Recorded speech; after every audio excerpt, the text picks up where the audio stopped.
The YouTubers. I think we're live. There's a little orange thing in the corner that says Livy. Yeah, we need like one of those broadcast lights in the meeting room so people don't come storming in. We are hoping Martin's going to show up. He should be. I've sent him a couple of invitations. I'll just keep an eye on his little green dot and see if he's able to join us at some point. But anyway, in the meantime, I guess we can at least go through this stuff. We're starting 10 minutes late, which I think is about par for the course, given the way these things normally work. Hopefully people are still around. Right, so yeah, I guess update from last time. I had a long list of items to do. I did maybe a third of them because I got really busy traveling. So we're sort of... Oh, here we go. I can't find the Hangout. I've just got a message from Martin. I can't find the Hangout. How do I join? It's in your URL bar, no? I mean, like if you click in the location thingy, then you can just share that with him. Yeah. At least that works for me usually. An invitation. Hang on then. Invitation. I'll try and find a link. So where did you say the link was? In your browser, where it usually is. Oh, just the one at the top here. Yeah, that one should be shareable. I thought that was the public one. So okay. No, that's the one that you can try this. Okay, so I've sent him that. Hopefully that'll work.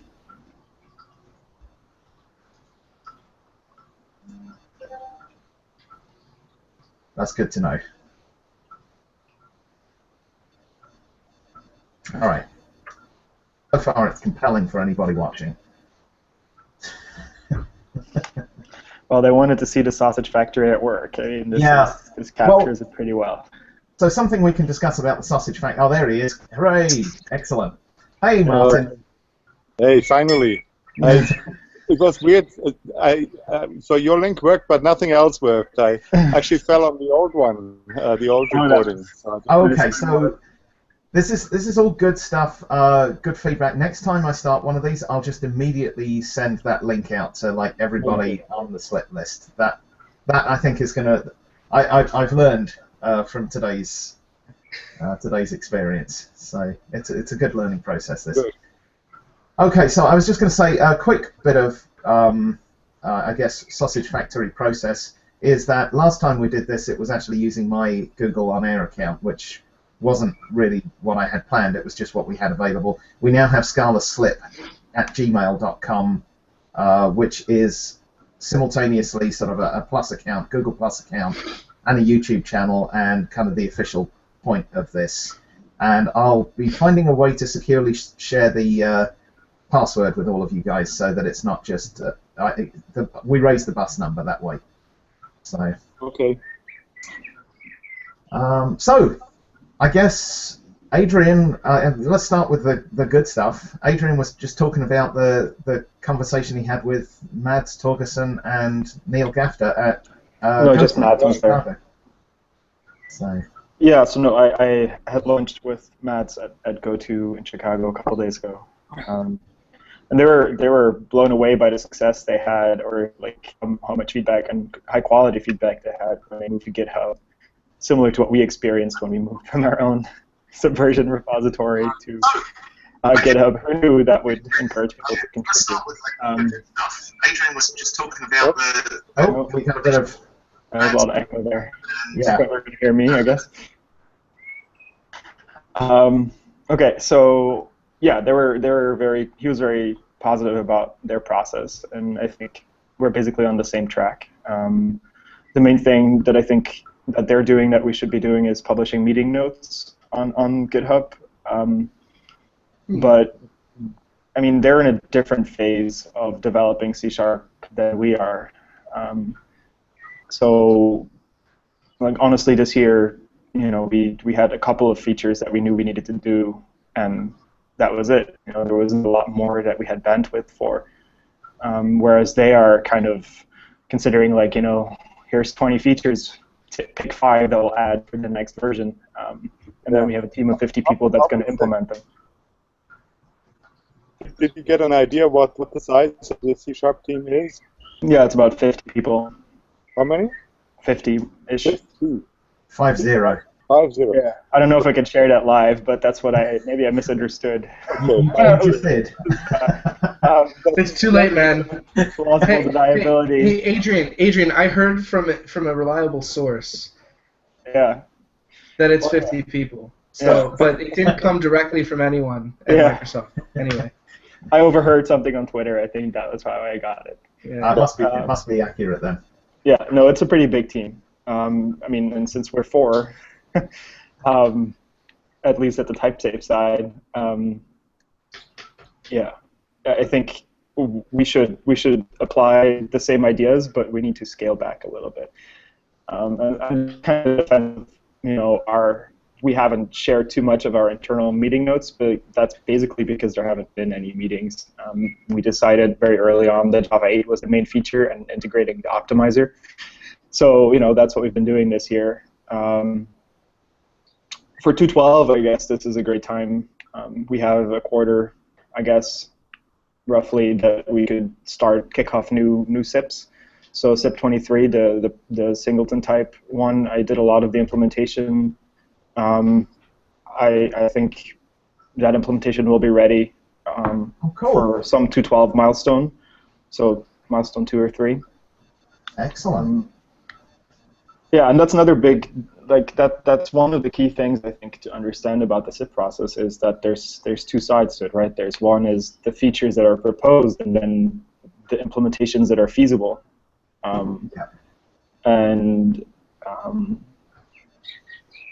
Yeah, I think I'd love to hear more input of what people need or wish that was there. And one of the things when discussing this with Mats that he was saying is that for them it's actually like a big user survey. Like a lot of people, they say, well, why doesn't this work, or why do I have to type so much code to do this? And then they kind of reverse engineer. It's like, oh, you're really asking for this feature or that feature. Yeah, they're in a very different situation where they actually have a bunch of full-time engineers that just need to know what to work on next. Whereas we are definitely more in the soliciting, good code contributions kind of situation. Yeah, exactly. So I think those are the key differences, but otherwise, conceptually, I think we already agreed that this is kind of naturally where you end up when you move to GitHub is, just use pull requests and open issues and share your notes on there. I think it's the lowest friction for everybody. Agreed. Yeah, so that actually, if anyone else has anything else to say, jump in. But that actually segues nicely into the Rust RFCs, which have been mentioned to me before and came up again as kind of in the lead up to this. They have a process in place that's based around GitHub. It's similar to what we were trying to achieve, and it looks close enough that I'm tempted to sort of clone their repository, rename a few things, and sort of pretty much adopt it wholesale for us. It looks like a really good fit for what we want to do. Okay. I don't know if you guys... I remember when I read it, it's a very good and solid process. Remind me, how do they plan that? So what's the procedure to actually get something in? Is that a...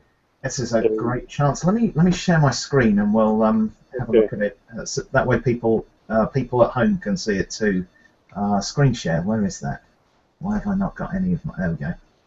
Entire screen. And... you should click on your own image. What happens is every time we talk, it's going to change the screen share. I'm just going to go... Hopefully you actually see my screen now, right? Yeah. Okay. So not this one. There's the RFCs. Okay. So Rust Lang RFCs. Basically, they have a very similar setup to what we have. We have Scala slips. They have Scala Rust RFCs. And then they have basically just a README that it describes what you need to do to follow the process. It's fairly lightweight. You clone, or you take a copy of 0000-template.md, which is their RFC template. and customize that. You don't you give it a new title, but you don't give it a number yet. The number will be assigned later, and then submit that as a pull request. And then inside of the pull requests, the discussion actually happens. So the pull request gets there's various issues and other pull requests in here, but the RFCs get an RFC colon at the beginning of them. So like if we go to RFC scope threads, take 2, and then the actual or the proposal looks like this markdown document, and the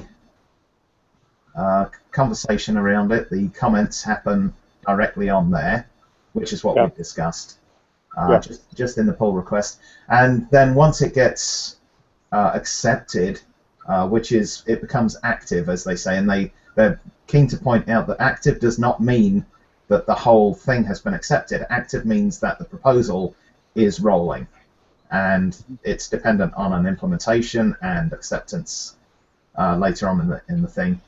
But this means that it's sort of rolling, and then it gets assigned a number, and then it is someone's responsibility. It actually is a bit unclear on that, but I imagine it's I probably fall on one of us to just add it to the active RFC list that's in the top of that document as well, so you can go through and look at them.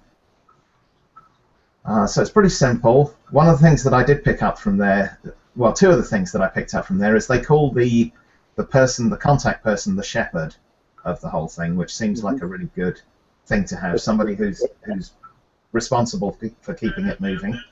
And the other thing they have is in their template, if I show the template, which is here, I really like this, and I can't believe I missed it.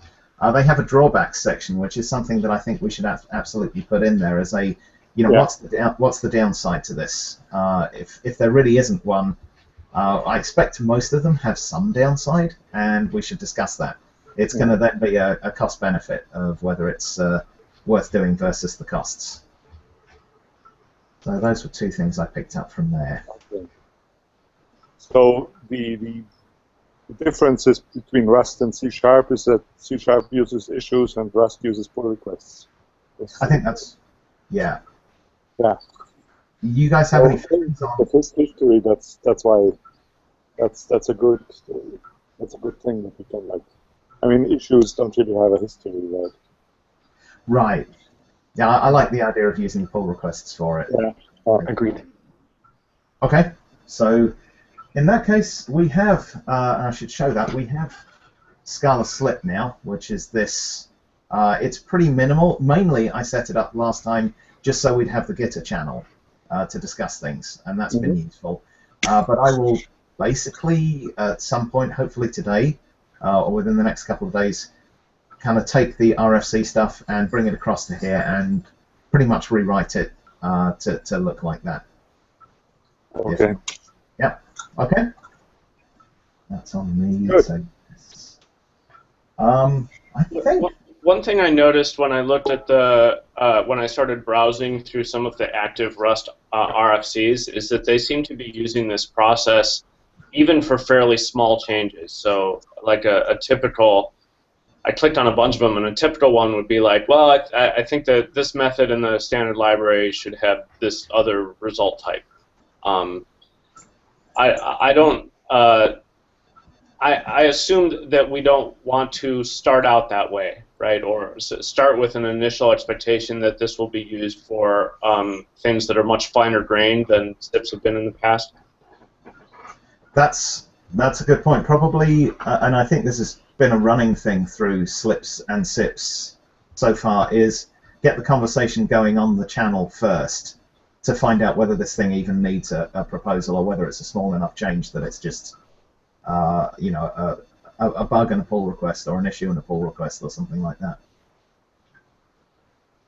Yeah, I mean, you could argue that any change that breaks binary compatibility is significant, or source compatibility is significant enough to require this process. But I think it might be weird to do that all at once, especially given that a lot of the smaller changes already have tickets in Jira. Yeah, existing questions and so forth. Yeah, I think that's an important point. I do think it would make sense to define like a broader category and potentially rename this repository to something a little more general. I like that they kind of have a list of all the breaking changes in that repository rather than, you know, you have your library changes somewhere, you have your language changes somewhere, you have your binary incompatible changes somewhere else. I think it would be great to have one repository that we can pull from for the release note saying these are the features that we added, careful, these are the breaking changes that are in there. Like when we fix like a big, you know, unsound hole or something like that. Of course, the trade-off is going to be different from Rust because they're in a different different part of the life cycle for designing a language. But I personally, I would like to have everything that is important enough to warrant a bit more discussion than a Jira ticket and a pull request. I would like that to be a repository. Yeah, I mean, this is not a terribly the RFC, the Rust RFC, is not a terribly heavyweight process. If somebody finds submitting a short Markdown document too long, that might be an indication that that they're maybe not the best choice to do the actual change. Well, yes, but we also don't want to duplicate things, right? I mean, we have a bug tracker already, and we don't want to like create unnecessary friction. Okay. So what I'm talking about is anything that you would want to list in release notes as something that is an important change, I think could be a rule of thumb that needs to be in this repository. Like most bug fixes don't really need to be in like the highlighted section of the release notes. But if you fix like an important bug in the type checker that may cause some programs to type check differently or to be rejected now, but we decided to do it anyway, and we had a couple of those in 2.11, I think it makes a lot of sense to have that together here, that we have a point that we can refer people to, or that, look, this is where we discussed this, this is why your program breaks now. This was important enough that we decided to do it anyway. I would really like to have something like that. Okay, I've added that in the list. So the rule of thumb is anything you expect to see in the release notes needs to be in this process somewhere. For example, even small breaking changes, so that there's a discussion of why this happened. Yeah, I mean, like, and so that, of course, you know, the release notes also include the commit list, or used to anyway, but that's not what I'm talking about, just to be clear, right? Anything that we would now manually like list in the important changes in the release notes. Okay. I wonder if the Scala SIPs mailing list should be shut down and replaced with this. I'm a bit concerned about just endless proliferation of communication channels. Yeah, that's a bigger question, because right now we've been looking at this as slips, and at some point we're going to have to deal with how does this impact the SIP mechanism that's existed for a while? Are we just going to merge the two of these things into one? That's a bigger question. I'm not sure maybe we can think about that and put that on the agenda for next time or something. But. Yeah. For what it's worth, I very much agree with Seth. I think between Scala internals and the repository that we propose here, I think that's plenty. Okay. So maybe shut down. I can just do it right now. Make sure you delete all the history as well, Josh. So no context whatsoever. No, anyway. I don't want to like say anything useless, but I do agree that it is a problem when you have too many channels. People don't know where to go. But we also, if we shut it down, we need to point to the right channel, and channels that can be opened by anyone should be redirected to the correct channel. For example, it turns out that you can make a Gitter channel about any repository just because you can.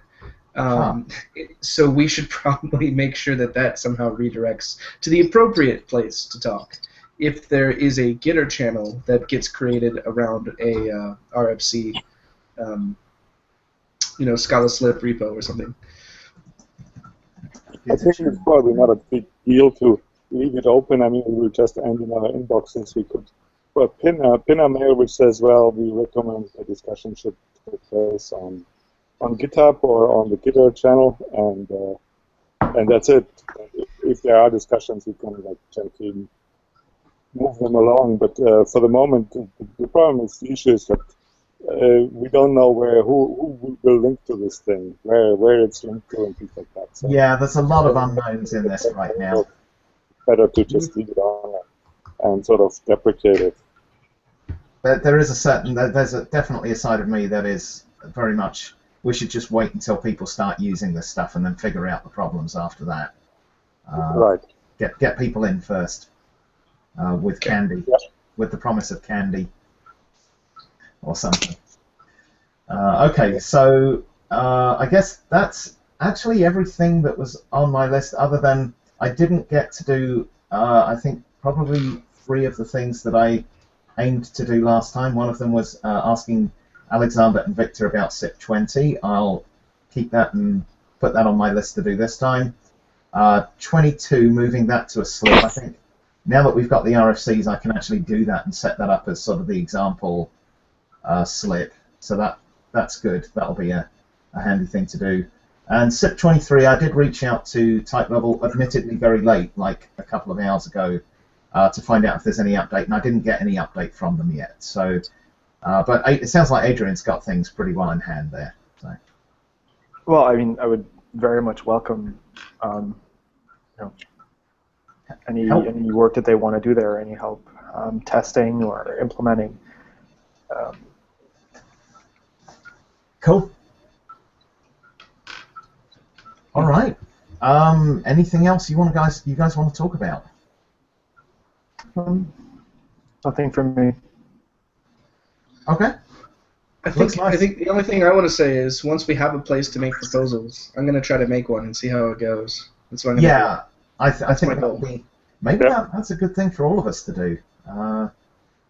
Try and think of something to put in there, and I've got a couple of hobby horses that I've had. I have an idea for language things related that has been brought to my attention several times. But anyway, yeah. So the process library in Scala came from SBT. There's actually a deadlock in it.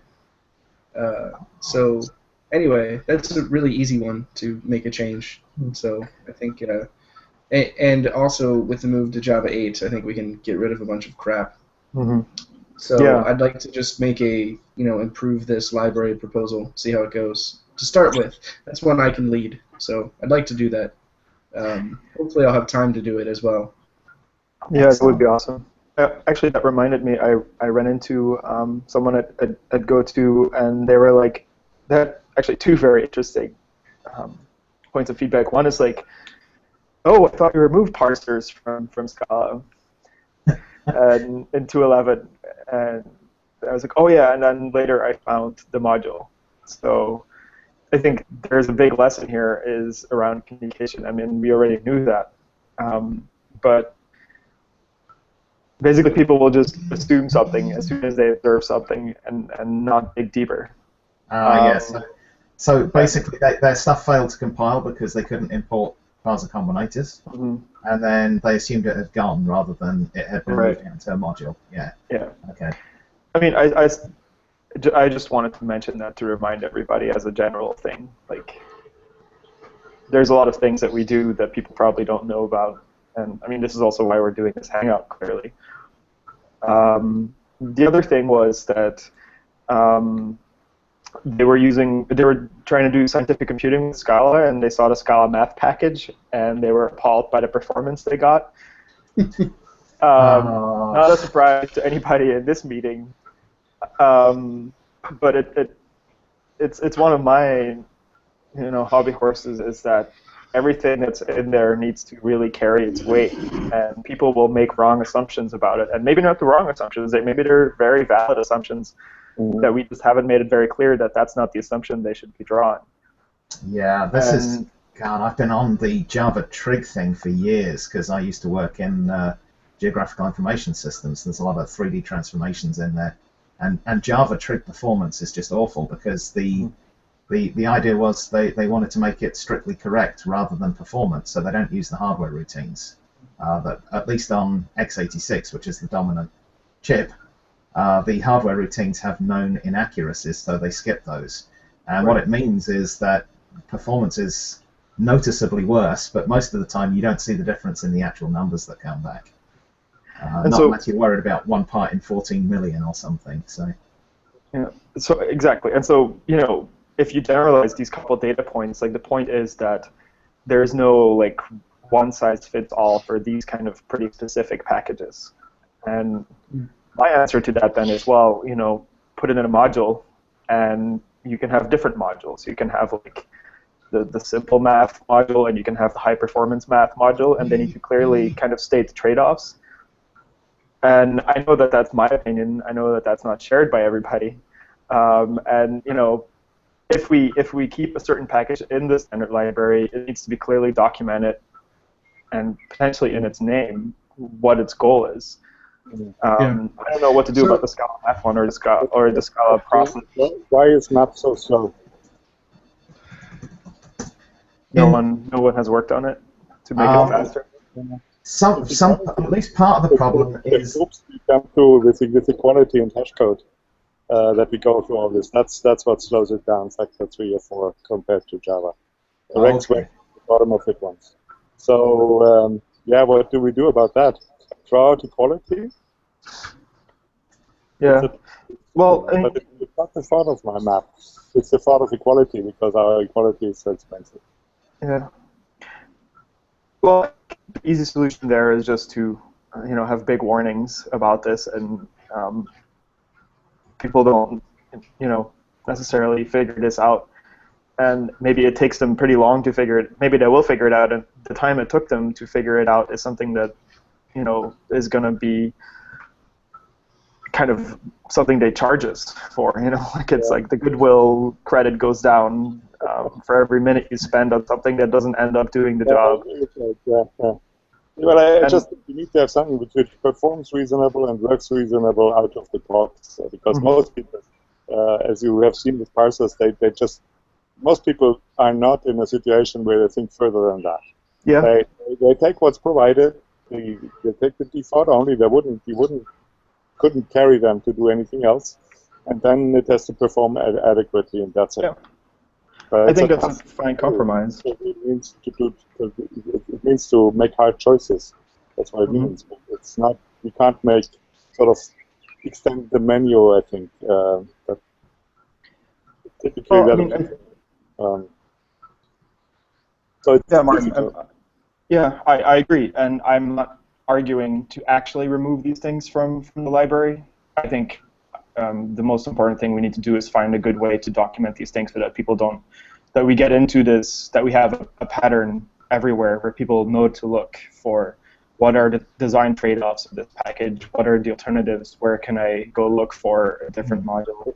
That's even worse than the only thing people will use is Scala ZMap. And furthermore, we are sort of we've given up it because it says, well, use Java maps if it's fast, and sure, the equality is not right, but that's it. That's sort of the worst of all things. So first we change equality to be super, super correct, even though it's 5 times as slow as before, and then we say, oh, our maps perform horribly, so let's just give up and let people use Java maps with the wrong equality. That's sort of. I'm sorry, I'm confused. When did I say this? I mean, to just put the things into modules and sort of put them out, move them out of the standard library. I just said. I think what might have happened is we had a bit of a a Hangout issue. We're talking about math, not map, right? Oh, sorry. Got it. Scala math. I'm confused now. It may not be. Maybe I got the wrong end of the stick. No, we're talking about math. Okay. We're talking about math, and one thing I will say, if you look at Scala.math, the biggest thing there I would say is numeric never got bumped for all of the fancy optimization tricks that we had, and Spire did, right? Spire exists. So the fact that Spire exists means that we should find a way to encourage people to use it instead of math. I was thinking we were talking about math and AP. No, not at all. But I would just wrong tangent. Sorry, everyone. I just want to restate Adrian's one concern of, we moved parser combinators out into a module because the Scala parser combinators library is nice, But there are other libraries that have different performance trade-offs that might be better default that we would like to make like the default and encourage people to use. The question that remains, though, from what you said, with people not knowing it moved, how do we make it feel like these modules are what we recommend? That are like, when you start Scala, here's where you look. These are the things that you should look at by default. Here's the things that are well tested, that people are battle hardened. There's like a community knowledge that we have internally that we need to make sure people coming into the language see. And the modularization stuff is great because it lets us swap things out and swap other things in to recommend. The next part of that now is, how do we socialize it? How do we make it feel like a cohesive whole? How do we get that knowledge in there? That's the next piece we have to do. And thank you for raising that. I think that's I think we should come up with some ideas and actually have proposals in the next meeting. I can try to come up with ideas too, but I don't have any right now. Yeah. So proposals for recommended, I don't know, recommended libraries. I'll say that for now. Recommended's not a great word either. There's got to be a better way of describing that. Starter libraries, maybe.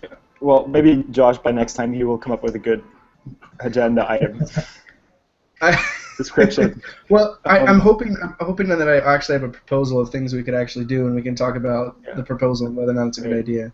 So I will try to have that actually written for the next meeting and publicly somewhere that people can yell at me about. It'll be fun. And we will. Thanks for bringing my incohesive ranting back to something everybody can follow. And Josh has lots of practice at that from the Scala Wags, bringing incoherent rants back to the point eventually. And then starting another incoherent rant. That's the key. So what's the next one? Yeah. So I actually, there was one more thing during that I was prompted to remember, which is several people have asked about public record of this stuff. I am keen not to take on much more workload than I already have, because it just won't get done. These meetings are already video recorded and published, and if we just conduct discussions using the slip, the Gitter slip channel and stuff like that, it automatically becomes a matter of public record, including links to documents and stuff like that. So I'm big on the idea that we just use the communication channels to record and archive this stuff for us, rather than actually producing, if we can, avoiding producing like formal meeting notes and things like that. I'm sure once more people actually start watching these things, someone will summarize them and take notes. That's my hope. Volunteers. In the meantime, I might do a little bit of that just for our own bookkeeping, and there's no reason to keep those internal. But I currently am kind of counting on my memory and I'm starting to face like the limitations of that. So. Right. I've been more motivated to write things down recently. Cool. Anyway, Okay. Yeah, I think it'd be good anyway to just at least have the meeting notes, maybe be part of the description or something. I don't know if you can edit that on YouTube, or like just like the agenda items. I mean, I'll tell you what. If you wanna look into that, then I will. I think I have all of your guys' cell numbers. I will text you the password. I think that might be the most. No. I'm sure that they're listening. And that way you can basically poke around in the account there and try and figure out. Yeah, happy to do that. I have all of my text messages sent to a public GitHub account, so just work around. Excellent. Not to Twitter. Yeah, straight to Twitter. Always says Keybase, but yeah. There's a good if this then that recipe. Sorry, Adrian, what were you saying? I said Keybase is a great way. Keybase. I was going to ask about that. Okay, Keybase. I'm on there. Anyway, I guess that's enough with the mechanics. We can also discuss these offline. Okay. I have nothing further. All right. Anyone got anything else? No, I think we should get these proposals in, both from us and encourage others to do it. that would be good. Yeah, I'll move SIP 22 across as a kind of a test exercise over the next few days. So at least Okay. so that we'll actually have a slip. Okay, and we can discuss, mechanics and stuff on the Gitter channel. So. Very good. Okay. All right, looks nice where you are, Martin.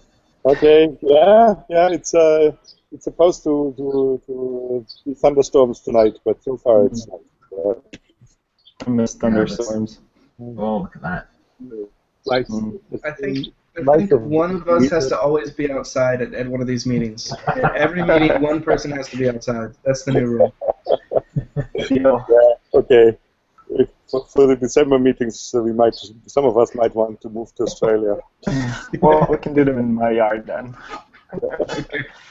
All right. Awesome, right, guys. See you guys. Okay, bye. Thank you.